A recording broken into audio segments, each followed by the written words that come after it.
ഒരു നന്മ നിറഞ്ഞ മറിയം ദൈവസ്നേഹത്തോട് ചെല്ലാൻ കഴിയാത്തവനെ, അതിനുള്ള ബുദ്ധിയും ബോധവും ഇല്ലാത്തവന്മാർ എന്തിനാണ് ദൈവം ഇല്ല ഉണ്ടാന്ന് പറയണത്? നീ കാണുകയോ കേൾക്കുകയോ പ്രാർത്ഥിക്കുകയോ ചെയ്തിട്ടുണ്ടോ?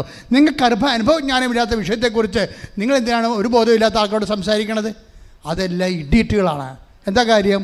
അവർ വലിയ കേമന്മാരാണെന്ന് മറ്റുള്ളവർ ധരിപ്പിച്ചിട്ട് ആളാകാൻ നോക്കുകയാണ്. ഇങ്ങനെയുള്ള ആളാകന്മാർ എന്തുമാത്രം ആൾക്കാരുടെ വിശ്വാസത്തെ നശിപ്പിച്ചിട്ടുണ്ടെന്നറിയാവോ? ഇതിനാണ് സാത്താൻ അവിടെ കൂടെ കൊണ്ടുവന്ന് വിതച്ചെന്ന് പറയണത്. പ്രഭോ നമ്മൾ നല്ല വിത്തല്ലേ വിതച്ചത്, പിന്നെ കളകളെങ്ങനെ ഉണ്ടായി എന്ന് ചോദിക്കുമ്പോൾ എന്താ പറയണത്? അത് ശത്രു ചെയ്ത പണിയാണെന്ന്. ശത്രു ചെയ്തപ്പോൾ നിരീശ്വരന്മാരിലൂടെയും പ്രവർത്തിക്കാൻ സാധ്യതയുണ്ട്. അതുകൊണ്ട് ദൈവത്തെക്കുറിച്ച് സംസാരിക്കുന്ന വിഷയം അറിയാൻ പാടില്ലാത്തവന്മാരും പ്രാർത്ഥിക്കാത്തവന്മാരിൽ നിന്നും ദൈവത്തെക്കുറിച്ച് കേൾക്കാൻ നമുക്ക് ബാധ്യതയില്ല. ശ്രുതികട്ടെ ഹല്ലേലൂയ. ഹല്ലേലൂയ ഹല്ലേലൂയ ഹല്ലേലൂയ ഹല്ലേലൂയ ഹല്ലേലൂയ ഹല്ലേലൂയ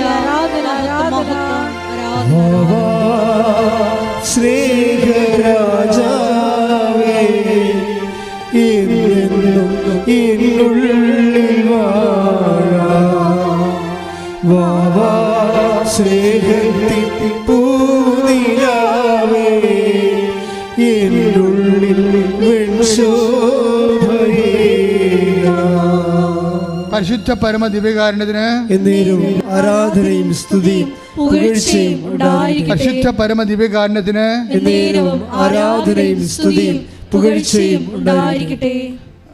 4 5:4 ഗലാത്യർ 5:4 ശ്രുതികട്ടെ ഹല്ലേലൂയ ഹല്ലേലൂയ ഹല്ലേലൂയ ഹല്ലേലൂയ യേശുവേ നന്ദി. Hallelujah hallelujah. ഗലാത്യ 5:4 നിയമത്തിലാണ് നിങ്ങൾ നീതീകരിക്കപ്പെടുന്നത് എന്ന് കരുതുന്നെങ്കിൽ ക്രിസ്തുവിനോടുള്ള നിങ്ങളുടെ ബന്ധം വിച്ഛേദിക്കപ്പെട്ടിരിക്കുന്നു.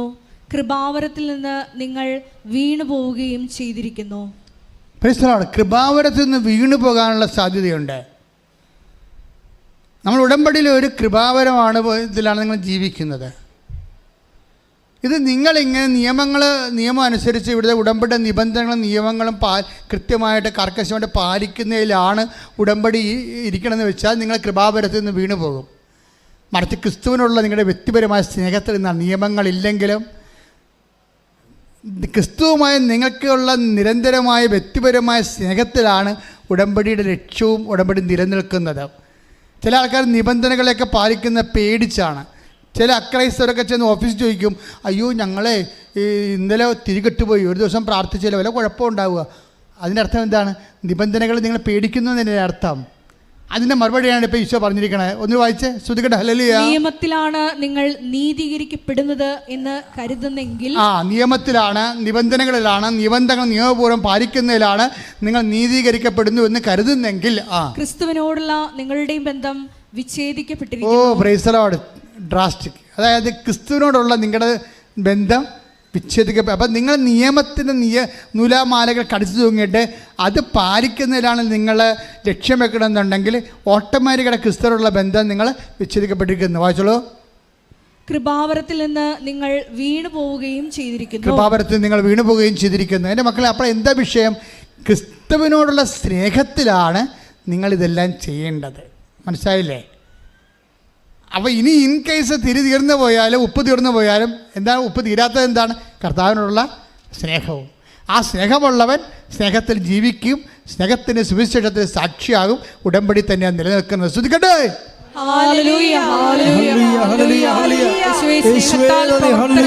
വിശ്വാസത്താൽ ഈ ആരാധനയിലൂടെ ഞങ്ങളെ അഭിഷേകം ചെയ്യണമേ. ഹല്ലേലൂയ ഹല്ലേലൂയ ഹല്ലേലൂയ യേശുവേ നന്ദി. ഹല്ലേലൂയ ഹല്ലേലൂയ ആരാധന. ഹല്ലേലൂയ. ഉടമ്പടി പ്രാർത്ഥനയിൽ അമ്മ ഉടനടി പരിഹാരവേഗം അവൻ പറയുന്നതും ചെയ്തിടുകിൽ ജീവിതം ധന്യമായി തീർന്നിടും. ഈ കൃപാവരത്തിൽ നിന്ന് വീണു പോകുന്നവരെ കുറിച്ചാണ് നമ്മൾ സംസാരിച്ചുകൊണ്ടിരിക്കുന്നത്. അവസാനമായിട്ട് സംഖ്യ 14:22 വായിച്ചേ. സംഖ്യ 14:22 ശ്രുതികട്ടെ ഹല്ലേലൂയ. സംഖ്യ 14:22 എൻ്റെ മഹത്വവും ഈജിപ്തിലും മരുഭൂമിയിലും വെച്ച് ഞാൻ ചെയ്ത അടയാളങ്ങളും കണ്ടിട്ടും എന്നെ 10 പ്രാവശ്യം പരീക്ഷിക്കുകയും എൻ്റെ സ്വരം അവഗണിക്കുകയും ചെയ്ത ഈ ജനത്തിൽ ആരും അവരുടെ പിതാക്കന്മാർക്ക് ഞാൻ വാഗ്ദാനം ചെയ്ത ദേശം കാണുകയില്ല. മനസ്സിലാണ് ഇതെന്താ പ്രശ്നം വെച്ചാൽ നമ്മൾ ദൈവത്തിൻ്റെ അടയാളങ്ങൾ കണ്ടത് മറ്റുള്ളവരുടെ സാക്ഷ്യത്തിൽ കണ്ടതാണ്, നമ്മുടെ സാക്ഷ്യത്തിന് അടയാളം കണ്ടതാണ് ഇല്ലേ? അപ്പോൾ ദൈവത്തിൻ്റെ അടയാളം കണ്ടവരെന്താ ചെയ്യേണ്ടത്? എന്താ പറഞ്ഞിരിക്കണത്? വായിച്ച് എൻ്റെ മഹത്വവും പറഞ്ഞ് എൻ്റെ മഹത്വവും അടയാളങ്ങളും കണ്ടിട്ടും എന്നെ പരീക്ഷിക്കുകയും എൻ്റെ സ്വരം അവഗണിക്കുകയും ചെയ്ത ആരും ഞാൻ വാഗ്ദാനം ചെയ്ത ദേശം കാണുകയില്ല. അപ്പൊ ഇടയ്ക്ക് വെച്ച് നമുക്ക് എന്തെങ്കിലും തരത്തില് ദൈവത്തിൻ്റെ മഹത്വം കണ്ടവര്, അടയാളം കണ്ടവര്, അടയാളം കേട്ടവര്, പക്ഷേ വചനം പാലിക്കുന്നില്ലവരെ. അവരിങ്ങനെ സാക്ഷ്യം പറഞ്ഞിട്ടുണ്ട്, പക്ഷെ വചനം അവർ പാലിക്കണില്ല, ദൈവത്തിൻ്റെ സ്വരം കേൾക്കുന്നില്ല, അതിനുള്ള എളിമ അവർക്കില്ല. അമ്മ എങ്ങനെയാണ് ഗർഭിണിയായത്? ഈശോയെ ഇതാ കർത്താവിൻ്റെ ദാസി എന്ന് പറഞ്ഞ് എളിമപ്പെട്ടിട്ടാണ് വചനം കേട്ടത്. വചനം കേൾക്കണമെങ്കിൽ ആദ്യം വേണ്ടത് എളിമയാണ്. അപ്പോൾ തന്നെ പൈലറ്റ് പറയണത്, എനിക്ക് അഹങ്കാരമായിരുന്നു, 21 വയസ്സിൽ തന്നെ ഞാൻ പൈലറ്റ് ആയല്ലോ, എല്ലാവരേക്കാൾ കേമനാണെന്ന് എനിക്ക് തോന്നിയായിരുന്നു. പിന്നെ എനിക്ക് മനസ്സിലായി ദൈവത്തിൻ്റെ മുമ്പിൽ എളിമപ്പെടാതെ എനിക്ക് ഇന്ത്യൻ പരീക്ഷ എഴുതിയാൽ ഞാൻ ജയിക്കത്തില്ലെന്ന്. അപ്പം ഞാൻ തന്നെ വന്ന് ഉടമ്പടി എടുത്തു. അതാ പ്രശ്നം. അമ്മയെ കൊണ്ടല്ല, ഞാൻ തന്നെ വന്ന് ഉടമ്പടി എടുത്തു. ഞാൻ തന്നെ വന്ന് ഉടമ്പടി എടുത്തിട്ട് ഞാൻ തന്നെ അതെല്ലാം പാലിച്ചു. ഞാൻ തന്നെ പത്രങ്ങളെല്ലാം കൊണ്ടുപോയി കൊടുത്തു. എനിക്ക് മനസ്സിലായി അഹങ്കാരമാണ് ദൈവം പ്രവർത്തിക്കാത്തതിൻ്റെ പ്രധാനപ്പെട്ട കാരണമെന്ന്. അപ്പോൾ ഞാൻ എളിമപ്പെട്ടു. അപ്പോൾ ഞാൻ ഇന്ത്യയുടെ പരീക്ഷ എഴുതി 15 മണിക്കൂർ ഞാൻ പറപ്പിച്ചു, ഞാൻ ജയിച്ചു വന്നു. ശ്രദ്ധിക്കട്ടെ. ഹല്ലേലൂയ.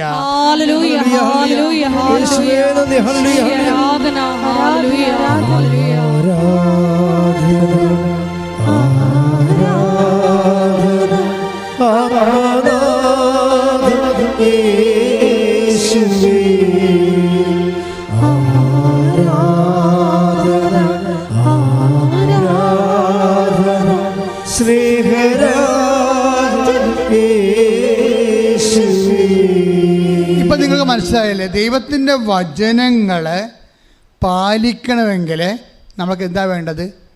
എളിമ വേണം. അത് ഞാൻ വലിയ കേമനാണ്, ഞാൻ തറവാടിയാണ്, ഞാൻ ബുദ്ധിയുള്ളവനാണ്, വിദ്യാഭ്യാസമുള്ളവനാണ്, ഞാനിങ്ങനെ ഭയങ്കര സർവീസുള്ള ആൾക്കാരാണ്, ഞാനൊക്കെ ഇങ്ങനെ വന്ന് ഇവിടെയൊക്കെ നിന്ന് കഴിഞ്ഞാൽ ആൾക്കാരെന്ത് വിചാരിക്കും എന്നൊക്കെ വിചാരിച്ചുകൊണ്ട് ചില ആൾക്കാരൊക്കെ ഭാര്യയെ കൊണ്ട് ഉടമ്പിടിപ്പിക്കും. എന്നിട്ട് പുള്ളിക്കാരൻ വണ്ടിയൊക്കെ തന്നെ ഇരിക്കും. ആ ഇരിപ്പ് തലവാതിരോഗ്യപ്പോൾ അവിടെ ഇരിക്കുകയുള്ളൂ, ഇയാൾ രക്ഷപ്പെടത്തില്ല. എന്താ കാര്യം? ദൈവത്തിനറിയാം നീ ശുംഭരാണെന്ന്, നീ അഹങ്കാരിയാ. നിനക്കാണ്ട് 4 ലക്ഷം രൂപ ശമ്പളം കിട്ടുമെന്ന് പറഞ്ഞ് ദൈവത്തിന് താൻ മസിൽ പിടിപ്പിച്ച് കാണിക്കുകയാണ്. വല്ല കാര്യമുണ്ടാ വന്ന് പണി മേടിക്കാൻ? മര്യാദയ്ക്ക് എളിമപ്പെടണം. എളിമപ്പെട്ടിട്ട് പറയണം, കർത്താവേ ഞാനൊരു ശ്വാസം പോകുമ്പോൾ തീരാനേ ഉള്ളൂ. എന്നെ നീ ഇവിടെ കൊണ്ടുവന്നിരിക്കണം എനിക്ക് ജോലി, എൻ്റെ മക്കൾക്ക് ജോലി തരാനൊന്നുമല്ല. നീ നിന്നെ അറിയിക്കാൻ വേണ്ടി കൊണ്ടുവന്നതാണ്. ഞാനത് മനസ്സിലാക്കുന്നു. ഞാൻ എളിമപ്പെട്ടുകൊണ്ട് മറ്റുള്ളവരെക്കുറിച്ച് എന്ത് ധരിച്ചാലും നിന്നെക്കുറിച്ച് ഞാനെന്ത് ധരിക്കുന്നു അതാണ് എൻ്റെ ധാരണയെന്ന് ഞാൻ മനസ്സിലാക്കുന്നു. ശ്രദ്ധിക്കട്ടെ.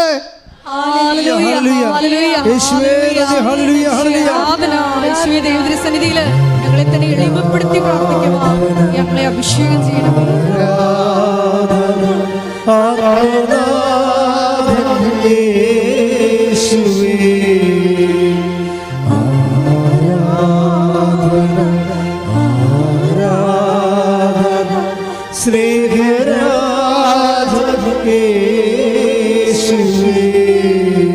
നിങ്ങൾ ഉടമ്പടി ഒന്നും ചെയ്യണ്ട. ഞാൻ നിങ്ങൾക്ക് ഒരു നിയോഗം മാത്രമേ തരത്തുള്ളൂ. നിങ്ങൾ ദൈവത്തിന് കർത്താവേ നിന്നെ ഒന്ന് സ്നേഹിക്കാൻ എന്നെ പഠിപ്പിക്കണമേ. ഉടമ്പടി ഏറ്റവും വലിയ വാതിലാണിത്.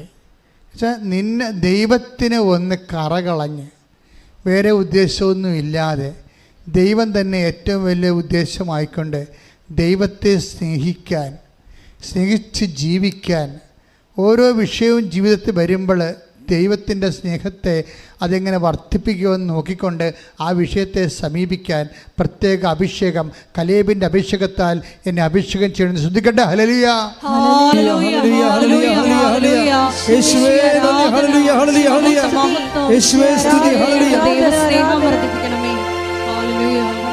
ആരാധന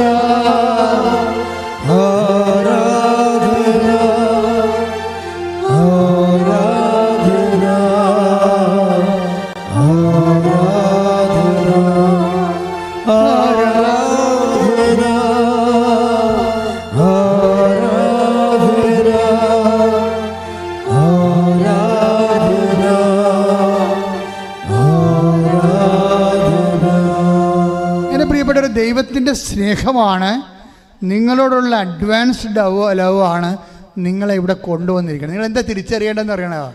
നിങ്ങൾക്ക് വിഷയമുണ്ട്, പ്രശ്നങ്ങളുണ്ട്, പ്രാരാബ്ധമുണ്ട്, രോഗമുണ്ടെന്നല്ല. നിങ്ങൾ തിരിച്ചറിയണം ദൈവം നിങ്ങളെ സ്നേഹിക്കുന്നുവെന്നാണ്. കാര്യം ഇന്നുവരെ കണ്ടിരിക്കുന്ന കൃപാസനം മാതാവിലൂടെയാണ് ഈ കാലഘട്ടത്തിൽ ദൈവത്തിൻ്റെ ഏറ്റവും വലിയ സ്നേഹം ജനങ്ങളിലേക്ക് കൈമാറുന്നതെന്ന് ഉള്ള ധാരണ എനിക്കുള്ളത്. തെറ്റിദ്ധാരണയൊന്നുമല്ല. എൻ്റെ ധാരണയ്ക്ക് ആവശ്യമായ ഉപോത്ബലമായ അനുദിന സാക്ഷ്യങ്ങൾ കേട്ടാൽ മതി. ഇന്നലെ ഒരു സാക്ഷ്യം ഉണ്ടായി. ജോസിനി, ഞാൻ ഇട്ടിട്ടുണ്ടെന്ന് തോന്നാം. അവിടെ ജോസിൻ്റെ സാക്ഷ്യം എന്താ? ജോസിൻ്റെ അമ്മ പറഞ്ഞ്, എടി നിന്നെക്കുറിച്ച് കൃപാസനം മാതാവിന് ഭയങ്കര സങ്കടം കേട്ടാന്ന് പറയും. പോതള്ളേന്ന് പറയും. വല്ല കാര്യമുണ്ട്. അവൾക്കുണ്ട കൃപാസനം മാതാവ്, കോഴിക്കോട്ടെ ചക്രാന്തി എന്ന് പറഞ്ഞ പോലെ അവൾക്ക് വല്ലതും അറിയാമോ? അപ്പം സ്വപ്നത്തേക്ക് ഈ അമ്മയോട് പറഞ്ഞ് എനിക്ക് അവളെക്കുറിച്ച് സങ്കടമുണ്ടെന്ന് പറഞ്ഞ്. അപ്പോൾ അവിടെ ഒരു അമ്മ പൊട്ടി, അങ്ങനെ എടി നിന്നെക്കുറിച്ച് കൃപാസനം മാതാവിന് ഭയങ്കര സങ്കടമാണെന്ന്. ഇങ്ങനെ പോകുന്നുള്ളൂ, ഇതും വല്ല കാര്യമുണ്ട്. പക്ഷേ എന്താന്ന്, നീ പോയൊരു ഉടമ്പടി എടുക്കടി എന്ന് പറഞ്ഞ്. ആരോട് പറഞ്ഞ്? നിന്നെക്കുറിച്ച് കൃപാസനം മാതാവിന് ഭയങ്കര സങ്കടമാണ്, നീ പോയൊരു ഉടമ്പടി. ഉള്ള നല്ല പണിയായി. ഞാൻ ഈ കൊച്ചിനെ 3 കുഞ്ഞുങ്ങളെയും കൊണ്ട് എന്ത് ചെയ്യാനാണ് പറയണത്? അവൾ ചൂടായി. ഞാൻ ഈ 3 ശരി അവളെ ചെയ്യാണ്. 3 കുഞ്ഞുങ്ങൾ അവളെ ഉള്ളു. അവളെ കുറ്റം പറഞ്ഞൊരു കാര്യമില്ല. അവൾക്ക് 3 കുഞ്ഞുങ്ങളുണ്ട്. ചെറുട്ടെന്ന് അഴിയും പോലുള്ള 3 കുഞ്ഞുങ്ങളുണ്ട്. അതിനെ വളർത്തിക്കൊണ്ട് പോകുന്നവരാകുമ്പോൾ അവർ അറിയാം, ഒരെണ്ണം ഒരുന്നിട്ട് വരുമ്പോൾ മറ്റേ ഉറങ്ങുമ്പോൾ മറ്റേ ചോറ് ചോദിക്കുമ്പോൾ ഇതിന് ഉറങ്ങണം. കളിയല്ലേ. ഈ 3 കൊണ്ട് വളർത്തിയെടുക്കുമ്പോൾ നിനക്ക് പ്രാന്ത് പിടിക്കും നമ്മൾ. അപ്പോൾ അങ്ങനെ ജീവിക്കണ ജീവിതമാണ്. അപ്പോൾ പക്ഷേ അവരോട് പറഞ്ഞിങ്ങനെ ഉടമ്പെടുക്കാൻ പറയുക. അപ്പോൾ ഈ അമ്മ നിങ്ങൾക്കറിയാമല്ലോ എൻ്റെ അവസ്ഥ, മാറി താമസിക്കുന്നവരാണേ. അപ്പം ഞാനും 3 കുഞ്ഞുങ്ങളെ കൊണ്ട് എങ്ങനെ ഉടമ്പെടുക്കാനാണ്? അപ്പോൾ ദൈവത്തിനുള്ള പ്രശ്നം എന്തറിയോ? ദൈവം ഈ ഉടമ്പെടുക്കാനൊക്കെ പറയുമ്പോൾ നമുക്ക് കൈയും ഒഴിയത്തില്ല, കാലും ഒഴിയത്തില്ല, തലയും ഒഴിയാത്ത സമയത്ത് ഉടമ്പെടുക്കാൻ പറയത്തുള്ളൂ. നിങ്ങൾ ഓർക്കുന്നുണ്ടാകും, നിങ്ങൾ സമാധാനകാലത്ത് ഉടമ്പെടുക്കാൻ പറയും. ഒരിക്കലും പറയത്തില്ല. നിങ്ങളെക്കൊണ്ട് ഒഴിവ് കഴിവ് പറയിപ്പിക്കാനാണ് ദൈവം കാത്തിരിക്കണത്. ഒഴിവ് കഴിവ് പറയിപ്പിച്ചിട്ട് ഇവനെ ഒഴിവാക്കണം. പറഞ്ഞാൽ മനസ്സിലായി? ഈ അടുപ്പം നിങ്ങൾ മനസ്സിലാക്കണം. ഒഴിവ് നിങ്ങളെക്കൊണ്ട് ഈ 3 കുഞ്ഞുങ്ങളുണ്ട്, 4 കുഞ്ഞുങ്ങളുണ്ട്, ഭർത്താവുണ്ട്, ആന കൂനെന്നൊക്കെ പറഞ്ഞിട്ട് ഒഴിവ് കഴിവ് നിങ്ങളെക്കൊണ്ട് നിങ്ങൾ ഏറ്റവും കൂടുതൽ ബിസി ആയിരിക്കുമ്പോഴും, നിങ്ങൾ ഏറ്റവും കൂടുതൽ തിരക്കായിരിക്കുമ്പോഴും ആണ് ദൈവം ഉടമ്പടി എടുക്കാൻ പറഞ്ഞതും നിങ്ങളെക്കൊണ്ട് നിർബന്ധിച്ചുകൊണ്ട് ആലപ്പുഴ ചെല്ലാമൊക്കെ പറയണത്. എന്താ കാര്യം എന്നറിയാമോ? നിങ്ങളുടെ ഒഴിവ് കഴിവ് കേട്ടിട്ട് ദൈവത്തിൻ്റെ ഫസ്റ്റ് റെഫറൻസിൽ നിങ്ങളെ വെട്ടിക്കളയണം. അതാണ് ഉദ്ദേശിക്കണം ഒഴിവ് കഴിവ്. ബൈബിളിൽ ഇപ്പോഴും തുടങ്ങിയല്ല, പണ്ട് പോലെ അസുഖം ദൈവത്തിൽ ഉള്ളതാണ്. കള്ളന്മാരെ ഒന്നും കൂടെ നിർത്തത്തില്ല, ഈ വയറ്റിപ്പഴുപ്പുകാരെ ഒന്നും നിർത്തത്തില്ല. ഇപ്പം നമ്മൾ വായിച്ച ഒരു സൂചനയാണല്ലോ, ശ്രുതിയുടെ മക്കളെ യേശുവേ സ്തോത്രം.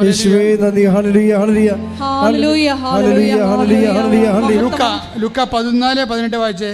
യേശുവേ സ്തുതി. ഹല്ലേലൂയ ഹല്ലേലൂയ ഹല്ലേലൂയ ഹല്ലേലൂയ ഹല്ലേലൂയ ഹല്ലേലൂയ ഹല്ലേലൂയ ഹല്ലേലൂയ. ലൂക്ക 14:18. എന്നാൽ അവരെല്ലാവരും ഒന്നുപോലെ ഒഴിവ് കഴിവ് പറയാൻ തുടങ്ങി. മനസ്സിലായില്ലേ? ഒഴിവ് കഴിവ് പറയുന്ന ആൾക്കാരാണ് വിളിക്കണത്. എന്തിനാണ്? അവൻ്റെ വായും തന്നെ ആ ഒഴിവ് കേട്ടിട്ട് പട്ടികന്ന് വെട്ടിക്കളയാൻ വേണ്ടിയാണ്. നമുക്ക് ദൈവത്തിൻ്റെ നടക്കണ ബുദ്ധി വേണം ആദ്യം. ആ 14:18 എന്താ പറഞ്ഞു? ഒന്ന് വായിച്ച്. അതിക്ക് മുമ്പുള്ള വചനം എന്താ? സദ്യക്ക് സമയമായപ്പോൾ അവൻ ദാസനെ അയച്ച്. പണിയായി. സദ്യക്ക് സമയമായി, ദൈവം അനുഗ്രഹിക്കാൻ സമയമായെന്നാണ് പറയണത്. ദൈവം അനുഗ്രഹിക്കാൻ സമയമാവണേ എപ്പോഴാണ്? അപ്പോൾ ദാസനെ അയച്ച് ക്ഷണിക്കപ്പെട്ടവരെ അറിയിച്ചു. വരുവിൻ എല്ലാം തയ്യാറായിരിക്കും. വന്ന് ഉടമ്പടി എടുത്തോളാൻ പറഞ്ഞിരിക്കുകയാണ്. നിന്നെ അനുഗ്രഹിക്കാൻ സമയമായി, വന്ന് ഉടമ്പടി എടുക്കാൻ പറയണേ. എന്നാൽ അവരെല്ലാവരും ഒന്നുപോലെ മുണ്ണകളാണ്. എന്നാൽ അവരെല്ലാവരും ഒന്നുപോലെ ഒഴികഴിവ് പറയാൻ തുടങ്ങി. ഒരു കാര്യം പറയണേ. എന്താ ഒഴികഴിവ്? ഒന്നാമൻ പറഞ്ഞു ഞാനൊരു വയൽ വാങ്ങി എന്ന് അത് പോയി കാണേണ്ടിയിരിക്കുന്നു. ദൈവത്തെക്കാൾ വലിയ വയൽ പോരെ. ഞാനൊരു വയൽ വാങ്ങി അത് പോയി കാണണമെന്ന്. അപ്പം അതായത് നിങ്ങളുടെ റെഫറൻസ് ദൈവം നോക്കും. ദൈവത്തിനാണ് വില, വയലിനാണ് വില. ദൈവത്തിനാണ് വില, ലോകത്തിനാണ് വില. ഇത് ദൈവം നോക്കും. ഇതൊരു വൈബായിട്ട് വേണം എടുത്തോ. ഒരു പരീക്ഷണമാണിത്. അതായത് നീ ഏറ്റവും കൂടുതൽ ബിസി ആയിരിക്കുന്ന സമയത്താണ് ദൈവം സമയമായെന്ന് പറഞ്ഞ് നിന്നെ വിളിക്കണത്. നീ വെറുതെ നീ ഈശ്വരെ അടിച്ചിരിക്കുന്ന സമയത്ത് വിളിക്കത്തില്ല നിന്നെ. അതാണ് വിഷയം. അത് നമ്മൾ മനസ്സിലാക്കാനുള്ള ജ്ഞാനവും ബോധമൊക്കെ ഉണ്ടാകണം. ഇപ്പം എന്താ അടുത്ത ആൾ ഉടായി പറയുന്നുണ്ട്. മറ്റൊരുവൻ പറഞ്ഞു ഞാൻ 5 ജോഡി കാളകളെ വാങ്ങി. ഓലക്ക പിണ്ണാക്ക്. അവൻ എന്താ ചെയ്തത്? അവൻ 5 ജോഡി കാളകളെ വാങ്ങിയെന്ന്. അവയെ പരീക്ഷിച്ചു നോക്കുവാൻ പോകുന്നു. ദൈവത്തെക്കാൾ വലിയ കാള പോരെ? ഇത് തന്നെയല്ലേ മനുഷ്യൻ്റെ അവസ്ഥ. ദൈവത്തെക്കാൾ വലിയ കാള. 5 ജോഡി കാളയെ വാങ്ങി അതിൻ്റെ അകത്ത് കലപ്പ വെച്ച് നോക്കണമെന്ന്. എടാ പന്നി, നിൻ്റെ കലപ്പ വെച്ച് നോക്കാൻ നിൻ്റെ കൈക്ക് വാദം വന്നാൽ നീ എന്ത് വെച്ച് നോക്കാൻ പറ്റത്തില്ല. ബുദ്ധിയില്ല മനുഷ്യനെ. അവൻ്റെ ദൈവത്തെ മനുഷ്യൻ്റെ കഴിവിൽ തന്നെ ആശ്രയിക്കുന്നവനാണ് ദൈവത്തെ മാറ്റി നിർത്തിക്കൊണ്ട് കലപ്പ വെച്ച് ഉണ്ടാക്കാൻ പറ്റുമോ എന്ന് നോക്കുകയാണ്. ഇതല്ലേ പരിപാടി. എൻ്റെ ജീവിതത്തിൽ ദൈവത്തെ മാറ്റി നിർത്തിക്കൊണ്ട് എൻ്റെ കഴിവ് കൊണ്ട് തന്നെ ഞാനത് ചെയ്യാൻ പറ്റും. അഹങ്കാരിയാണ് അവൻ. അടുത്ത വചനം വായിച്ചേ. മൂന്നാമതൊരുവൻ പറഞ്ഞു. അടുത്ത അവതാരം വരുന്നുണ്ട്. മൂന്നാമതൊരുവൻ വന്ന് പറഞ്ഞു എൻ്റെ വിവാഹം കഴിഞ്ഞതേ ഉള്ളൂ. പണിയായി പെണ്ണുമ്പിള വന്നെന്ന്. എന്നാൽ പിന്നെ ഇനി ആരും വന്നിട്ട് കാര്യമില്ല. പിന്നെ ആരും വന്നിട്ടൊരു കാര്യമില്ല. പെണ്ണുമ്പിള്ള വന്നെന്ന്. എന്താണ് അതിന് ഞാൻ പോട്. അതിനാൽ എനിക്ക് വരാൻ നിവൃത്തിയില്ല. മൂന്നാറിൽ പോയി മുറിയെടുത്ത് താമസിക്കാൻ പോയേ. ഇതാണ് അവൻ്റെ ഓരോ. അത് ഈ ഉടായ്പൊക്കെ പറഞ്ഞ ആരോടാണ്? ഇങ്ങോട്ട് ഉണ്ടാക്കി വിട്ടവനോടാണ് ഇത് പറയണത്. ദൈവത്തോടാണ് പറയണത് ഓരോ പരിപാടികളുണ്ടെന്ന്. നിങ്ങളത് എന്നിട്ട് ഈശോ എന്ന് പറഞ്ഞാൽ എനിക്ക് ഈശോനെ പേടിയുമാണ്. ചില സമയത്ത് ഈശോയുടെ കോമഡി കേട്ട് ചിരിയും വരും എനിക്ക്. എന്താ കാര്യത്തില്ലേ? ഇതെല്ലാം നോക്കിയേ, ഇതെല്ലാം അടിപ്പനാണ്. ഇതെല്ലാം പണിതരികയാണ്. ഈശോ മനസ്സിൽ ചിരിക്കുന്നതാണ് ഇത് പറയുമ്പോൾ. എന്നുവെച്ചാൽ ഓരോ മനുഷ്യൻ അവൻ ഏറ്റവും കൂടുതൽ തിക്കലും അവന് തിരക്കുള്ള സമയത്തായിരിക്കും ദൈവം അവനെ വിളിക്കണത്. വെറുതെ ഈസി ആയിട്ട് കഴിയുമ്പോൾ വിളിക്കത്തില്ല. ഇപ്പോൾ അനീഷാനെ എന്താ ചെയ്യിക്കണത്? ജോസിനിക്ക് 3 കുഞ്ഞുങ്ങളുണ്ട്.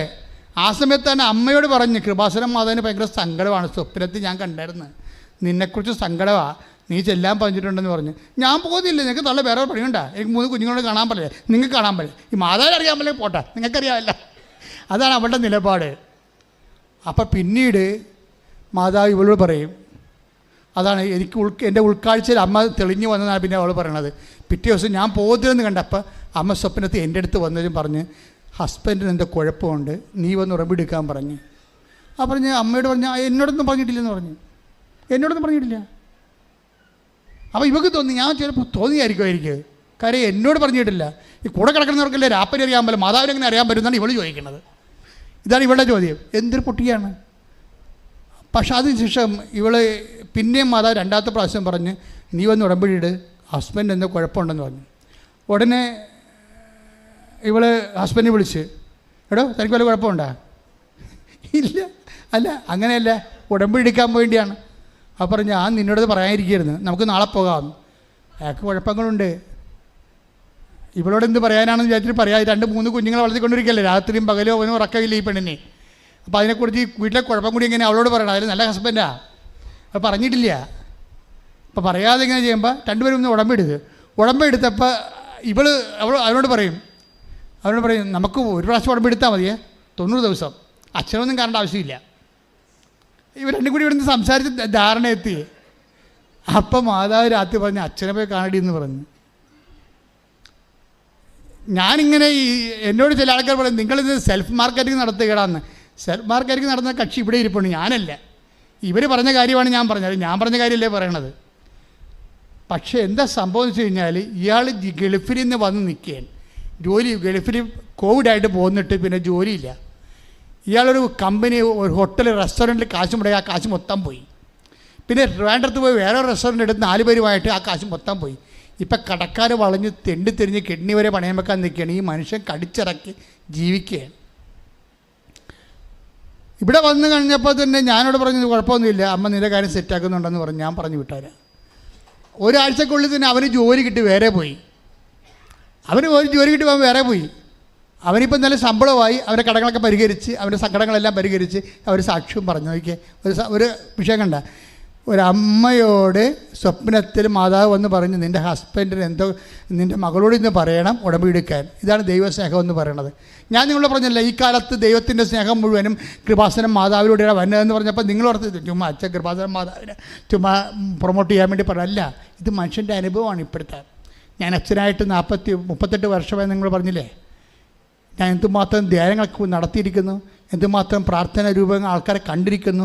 ഇന്ന് വരെ ഈ ഉടമ്പടിയിലുള്ള പോലെയുള്ള ദൈവാനുഭവങ്ങൾ എൻ്റെ ജന്മത്തിൽ ഞാൻ വായിച്ചിട്ടോ കേട്ടിട്ടോ പോലുമില്ല. ദൈവം ഒരു മനുഷ്യൻ്റെ അവൻ്റെ സങ്കടങ്ങളെ രഹസ്യമായി മനസ്സിലാക്കിയിട്ട് അവൻ്റെ ഭാര്യയെ കൊണ്ട് ഉടമ്പെടുക്കാൻ വേണ്ടി അവളുടെ അമ്മയോട് പറഞ്ഞിട്ട് പിന്നീട് അവളോട് പറഞ്ഞിട്ട്, എന്താ നിങ്ങളാണോ വർക്ക് ചെയ്യണം, ഞാനാണോ? നമ്മൾ ആരും വർക്ക് ചെയ്തില്ലെങ്കിലും മാതാവ് ഇറങ്ങി വർക്ക് ചെയ്യും. അതാണ് സഞ്ചാരി മാതാവ്. ശ്രുതിക്കട്ടെ ഹല്ലേലൂയ.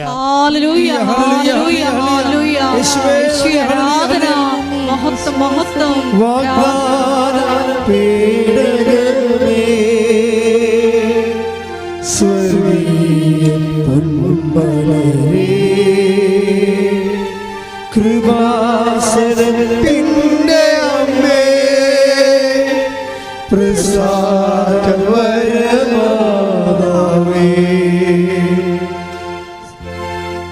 എല്ലാവരും എഴുന്നേൽക്കുക.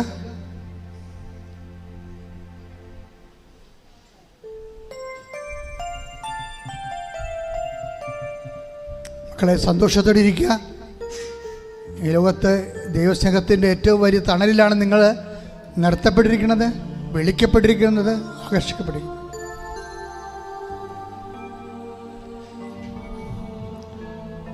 ദൈവത്തിന് വേണ്ടി ജീവിക്കാൻ തീരുമാനിക്കുക. സ്നേഹത്തോടെ ദൈവത്തിന് കൂടെ ആയിരിക്കാൻ തീരുമാനിക്കുക. നിബന്ധനകളെക്കാൾ നിയോഗങ്ങളെക്കാൾ വലുതാണ് ദൈവം. എളിമപ്പെട്ടുകൊണ്ട് ദൈവത്തെ സമർപ്പിതരാകുക. ദൈവം നിങ്ങളെ പ്രസാദിക്കട്ടെ. രോഗസൗഖ്യ പ്രാർത്ഥനയുടെ സമയമാണ്. നിങ്ങളെ വിശ്വാസ പ്രമാണം ചൊല്ലിക്കൊണ്ട്, അല്ലെങ്കിൽ യേശുവെ അതറിയാൻ പാടില്ലാത്തൊരു യേശുവെ സ്വസ്ത്രം, യേശുവെ നന്ദി എന്ന് പറഞ്ഞുകൊണ്ട് ശരീരത്തിൻ്റെ വ്യത്യസ്തങ്ങളായ ഭാഗങ്ങളിലേക്ക് കൈ ഇങ്ങനെ തൊട്ട് പോകണം. വേദന എല്ലായിടത്തും വേദന ചുമ്മാ യാന്ത്രികമായിട്ട് ചെയ്യരുത്. വിശ്വാസത്തിൽ ചെയ്യുക. കർത്താവ് നിങ്ങളെ സ്പർശിക്കുന്ന സമയമാണ്. നിങ്ങൾ കൈ ഉയർത്തുക. കർത്താവെ, കൈ ഉയർത്തപ്പെട്ട കൈകളിലേക്ക് നിന്റെ തിരുമുറിവാർന്ന വലതുകരം വെക്കണമേ എന്ന് പ്രാർത്ഥിക്കുന്നു. കർത്താവെ, നിന്റെ തിരുരക്തത്താൽ മക്കളുടെ കൈകളെ സ്നാനം ചെയ്യണമെന്ന് പ്രാർത്ഥിക്കുന്നു. കാരണം കൈകളെല്ലാം എവിടെയെല്ലാം വെക്കുന്നു അവിടെയെല്ലാം ദൈവികമായ ശക്തി, രക്തസ്രാവ രോഗിയിലേക്ക് ഇറങ്ങിപ്പോയ ദൈവികമായ ശക്തി അവരിലേക്ക് ഇറങ്ങി വസിക്കണമെന്ന് പ്രാർത്ഥിക്കുന്നു. കർത്താവ്, നിന്റെ വിശുദ്ധ കുരിശിനെ കർത്താവെ ഞങ്ങൾ മഹത്വപ്പെടുത്തുന്നു. കർത്താവിൻ്റെ നാമത്തെ കർത്താവെ ഞങ്ങൾ മഹത്വപ്പെടുത്തുന്നു. കർത്താവ്, ഈ കൈകൾ വെച്ചുകൊണ്ട് പ്രാർത്ഥിക്കട്ടെ.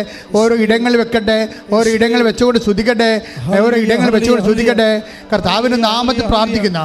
കർത്താവിൻ്റെ വിശുദ്ധ പൗരോഹിത്യത്തെ മഹത്വപ്പെടുത്തണമേ. കർത്താവിൻ്റെ സഭയിലുള്ള സാന്നിധ്യം പ്രകടമാക്കണമേ. എൻ്റെ കർത്താവിൻ്റെ ഉന്നതമായ നാമത്തിൽ പ്രാർത്ഥിക്കുന്ന, കുറിച്ചപ്പെട്ട നാമത്തിൽ പ്രാർത്ഥിക്കുന്ന, തിരുവിലാലും മുറിവേറ്റവന്റെ നാമത്തിൽ പ്രാർത്ഥിക്കുന്ന, മുൾക്കിടം ചുടിയവന്റെ നാമത്തിൽ പ്രാർത്ഥിക്കുന്ന കർത്താവെ, അങ്ങനെ മുതുകിലാണല്ലോ കർത്താവ് ശത്രുക്കളെ കർത്താവ് ഉഴുതി മറിച്ചത്. മുതുകിൽ ഉഴുതി മറിച്ചവന്റെ നാമത്തിൽ പ്രാർത്ഥിക്കുന്ന, യേശുക്രിസ്തുവിന്റെ നാമത്തിൽ പ്രാർത്ഥിക്കുന്ന, ഉദ്ധാരിച്ചതിന്റെ നാമത്തിൽ പ്രാർത്ഥിക്കുന്ന, മാരക രോഗങ്ങള്, തീരാവേദികള്, ഉച്ച മുതല് ഉള്ളം കലുവരെ ആന്തരിക അവയവങ്ങളുടെ രോഗങ്ങള്, ത്വക്ക് രോഗങ്ങള്, ആന്തരിക അവയവങ്ങളുടെ രോഗങ്ങള് യേശു ക്രിസ്തുവിന്റെ ഉന്നതമായ നാമത്തിൽ മാറിപ്പോകട്ടെ. ശ്രുതിക്കട്ടെ.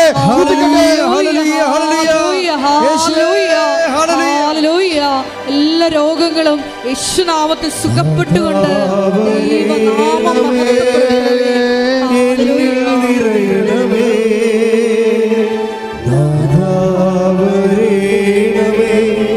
സൗഖ്യം നൽകണമേ.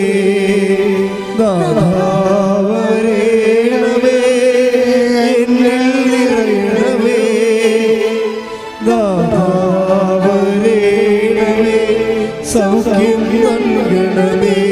അധാവരണമേ, ദാവരണമേ, എന്നിൽ നിറയണമേ.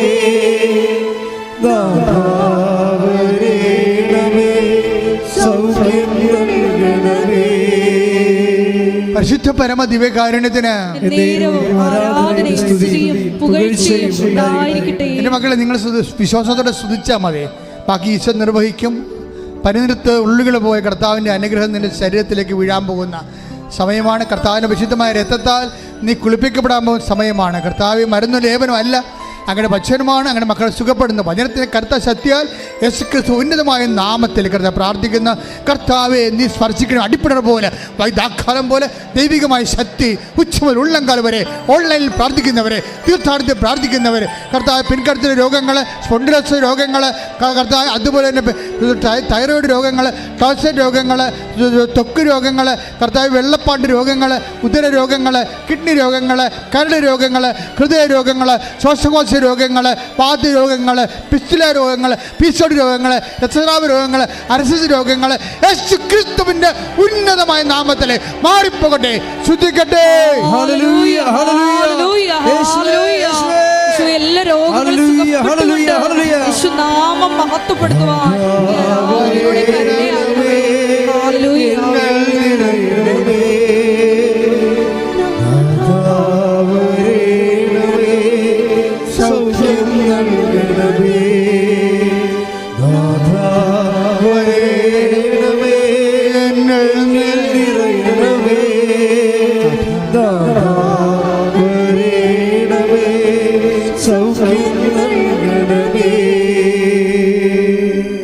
എൻ്റെ മക്കളെ, ഇന്നലെ രാത്രിയൊക്കെ ഞാൻ വളരെ വല്ലാതെ ഇങ്ങനെ വ്യസനിക്കായിരുന്നു. ഞാൻ വ്യസനിച്ച കാര്യങ്ങൾ കർത്താവിനോട് പറഞ്ഞത്, നാട്ടിലെ പഴയ പട്ടിണിയൊക്കെ തിരിച്ചു വരുന്നുണ്ടോ? ചില കുടുംബങ്ങളിലൊക്കെ വളരെ ജോലിയില്ല, ജോലിക്ക് പോകാൻ ആളില്ല, അവരെ തിരക്കാൻ ആളില്ല, അവർക്ക് ചോദിക്കാൻ അഭിമാനമുള്ളതുകൊണ്ട് ചോദിക്കുന്നില്ല, സങ്കടപ്പെട്ട് ജീവിക്കുന്നു എന്നൊക്കെയാണ് ഈശോ പറഞ്ഞത്. അവരെല്ലാവരും ഈ സമയത്ത് നമ്മൾ ഞാൻ ഓർക്കുകയാണ്. അൾത്താരയിൽ പഴയ കാലം ഒരിക്കലും തിരിച്ചു വരില്ല എന്ന് പ്രാർത്ഥിക്കണം. മക്കളെ നിങ്ങൾ ഒത്തിരി പേര് നല്ലവരോ ജീവിക്കുന്നു എന്ന് വിചാരിക്കുമ്പോൾ അതുപോലെയാണ് കേരളം മുഴുവൻ ജീവിക്കണം നിങ്ങൾ കരുതരുത്. പലതരത്തിൽ വിഷമിക്കുന്ന ആൾക്കാരുണ്ട്. ഉടമ്പടി എടുത്തവരെ എല്ലാവരുടെയും സങ്കടങ്ങൾ നിങ്ങളെ അറിയിക്കാൻ വേണ്ടി ദൈവത്തോട് പ്രാർത്ഥിക്കണം. അവർക്കെല്ലാം കർത്താവിൻ്റെ പണിയാളായിക്കൊണ്ട് പ്രേക്ഷിതയായിക്കൊണ്ട് അവരെല്ലാം സഹായിക്കാനുള്ള സമ്പത്തും ആരോഗ്യവും അനുഗ്രഹവും നിങ്ങൾക്ക് തരണമെന്ന് പ്രാർത്ഥിക്കണം. കർത്താവ് നീ എന്നെ ബലപ്പെടുത്തണമേ, സാമ്പത്തികമായി ബലപ്പെടുത്തണമേ, ആരോഗ്യമായി ബലപ്പെടുത്തണമേ. നിൻ്റെ നാമത്തിൽ ഞാൻ നിൻ്റെ മക്കളെ സഹായിക്കാൻ വേണ്ടി എന്നെ സ്വർഗത്തിൻ്റെ ഉപകരണമാക്കണമേ. ശ്രദ്ധിക്കട്ടെ. എന്ന് പ്രാർത്ഥിക്കട്ടെ. ബലപ്പെടുത്താൻ വേണ്ടി പ്രാർത്ഥിക്കട്ടെ. മറ്റുള്ളവരെ സഹായിക്കാൻ വേണ്ടി, പ്രേക്ഷിത ശക്തിക്ക് വേണ്ടി പ്രാർത്ഥിക്കട്ടെ. സമ്പത്തിന് വേണ്ടി പ്രാർത്ഥിക്കട്ടെ. മറ്റുള്ളവർക്ക് പങ്കുവെച്ചു കൊടുക്കാൻ വേണ്ടി, അവരെ കൂടെ അവരുടെ കാര്യം കൂടെ അന്വേഷിക്കാൻ വേണ്ടി, പ്രേക്ഷിത ഗുണങ്ങൾക്ക് വേണ്ടി പ്രാർത്ഥിക്കട്ടെ. കർത്താവിൻ്റെ ശക്തി, സ്വർഗത്തിൻ്റെ ശക്തി, ഉയർപ്പിൻ്റെ ശക്തി, ഉദ്ധാനത്തിൻ്റെ ശക്തി, കർത്താവിൻ്റെ കൃപ നിങ്ങളിലേക്ക് ഒഴുകട്ടെ. യേശു ക്രിസ്തുവിൻ്റെ വിശുദ്ധമായ രക്തത്താൽ നിങ്ങൾ കഴുകപ്പെടട്ടെ, നിങ്ങൾ ശക്തിപ്പെടട്ടെ, നിങ്ങൾ ബലപ്പെടുത്തട്ടെ. മാരക രോഗങ്ങൾ, തീരാവേദികൾ, PCOD രോഗങ്ങൾ, എപ്പിലെപ്സി രോഗങ്ങൾ, PCOD രോഗങ്ങൾ, എല്ലാ തരത്തിലുള്ള രോഗങ്ങളും യേശുവിൻ്റെ നാമത്തിൽ, യേശുവിൻ്റെ നാമത്തിൽ, യേശുവിൻ്റെ നാമത്തിൽ മാറിപ്പോകട്ടെ.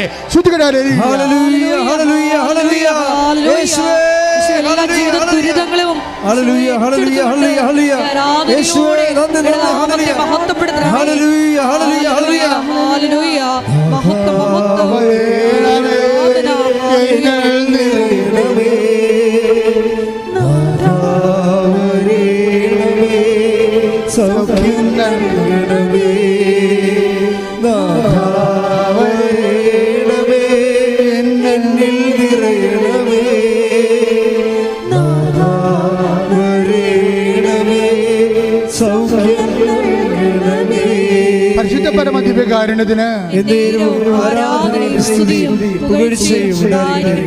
മക്കളെ, ജോലിയില്ലാത്തവർ, വിദേശ നാടുകളിൽ കുടുങ്ങിപ്പോയവർ, ജയിലിലായിപ്പോയവർ, കേസ് അകപ്പെട്ടു പോയവർ, വിസ പ്രോസസ്സിംഗ് നടന്നുകൊണ്ടിരിക്കുന്നവർ, കാശ് ഏജൻസി കൊടുത്ത് കിട്ടാതിരിക്കുന്നവർ, പോകാൻ പറ്റാതെ വന്നിരിക്കുന്നവർ, കടം കയറി മുടിയുന്നവർ, വീടില്ലാത്തൊരു, സ്ഥലമില്ലാത്തൊരു, വഴിയില്ലാത്തൊരു, വെളിച്ചം പോലും കിട്ടാത്തവർ,